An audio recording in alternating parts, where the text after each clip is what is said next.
नमस्कार दोस्तों, स्वागत है आपका आपके अपने चैनल शिक्षा और कहानियां में।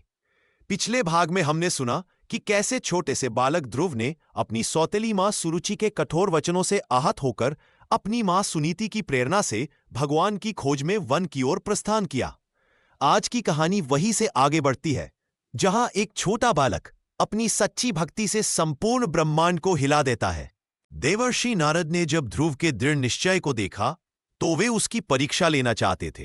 उन्होंने कहा, बेटा तू बहुत छोटा है, वन का जीवन आसान नहीं होता। यहां हिंसक पशु हैं, भयंकर ठंड है, तपस्या कठिन है। घर लौट जा, तेरी मां तुझे पुकार रही होगी। पर ध्रुव ने शांत स्वर में उत्तर दिया, मुनिवर, यदि मैं लौट गया तो सदा के लिए अपने लक्ष्य से दूर हो जाऊंगा। मुझे वह स्थान चाहिए जो किसी ने अब तक नहीं पाया, ऐसा स्थान जो अटल हो, जिसे कोई छीन न सके। मैं भगवान से वह स्थान मांगने जा रहा हूं। ध्रुव के मुख से निकले ये शब्द सुनकर नारद जी की आंखों में संतोष की झलक आई। उन्होंने मुस्कुराते हुए कहा, वह स्थान तू अवश्य पाएगा, क्योंकि तेरे भीतर भक्ति की ज्योति जल चुकी है। फिर नारद जी ने ध्रुव को एक मंत्र दिया, ओम नमो भगवते वासुदेवाय। उन्होंने कहा, इस मंत्र का जप कर, भगवान विष्णु का ध्यान कर, वे तुझे दर्शन देंगे।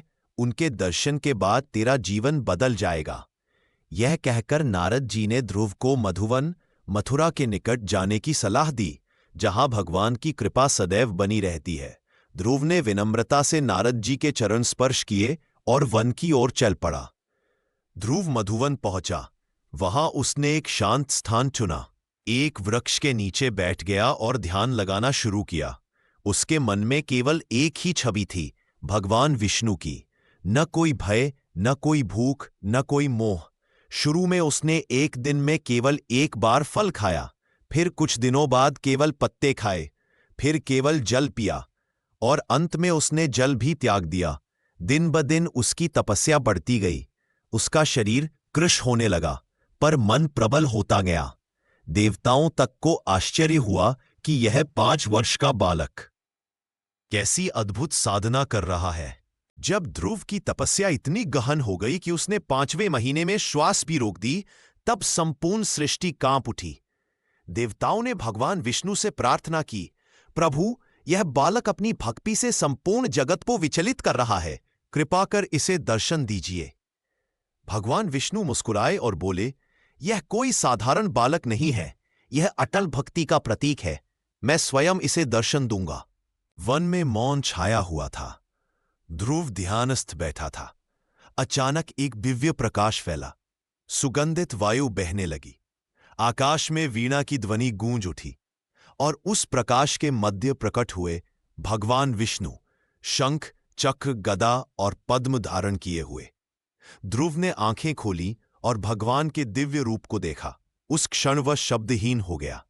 उसके मुख से कुछ नहीं निकला, केवल आंखों से अश्रुधारा बह निकली। भगवान विष्णु ने करुण स्वर में कहा, वत्स ध्रुव, मैं तेरी भक्ति से प्रसन्न हूं, मांग, क्या वर चाहता है। ध्रुव ने हाथ जोड़कर कहा, प्रभु, मैं तो आपको पाने आया था, अब जब आप मिल गए तो मुझे कुछ और नहीं चाहिए।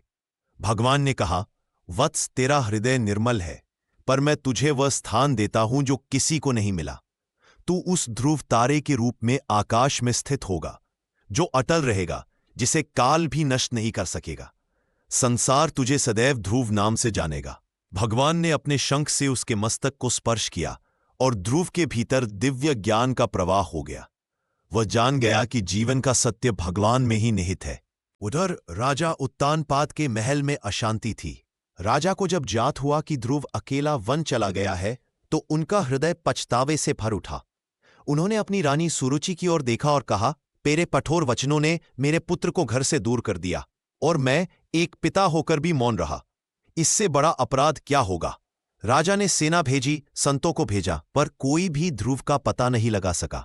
राजा दिन रात रोने लगे। उन्होंने भोजन पानी त्याग दिया और भगवान से प्रार्थना करने लगे, हे विष्णु, मेरे पुत्र की रक्षा करना।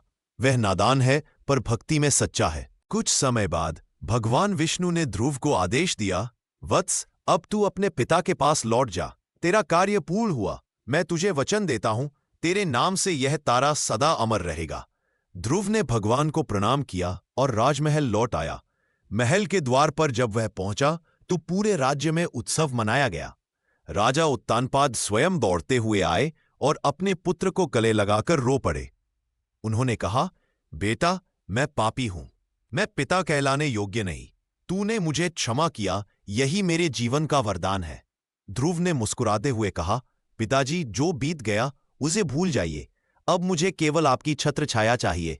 राजा ने अपने राज्य का उत्तराधिकार ध्रुव को सौंप दिया। ध्रुव ने राज्य को धर्म, न्याय और करुणा। दोस्तों, यह कथा हमें सिखाती है कि जब मन में सच्ची लगन, दृढ़ निश्चय और ईश्वर में अटूट विश्वास हो तो एक बालक भी असंभव को संभव कर सकता है।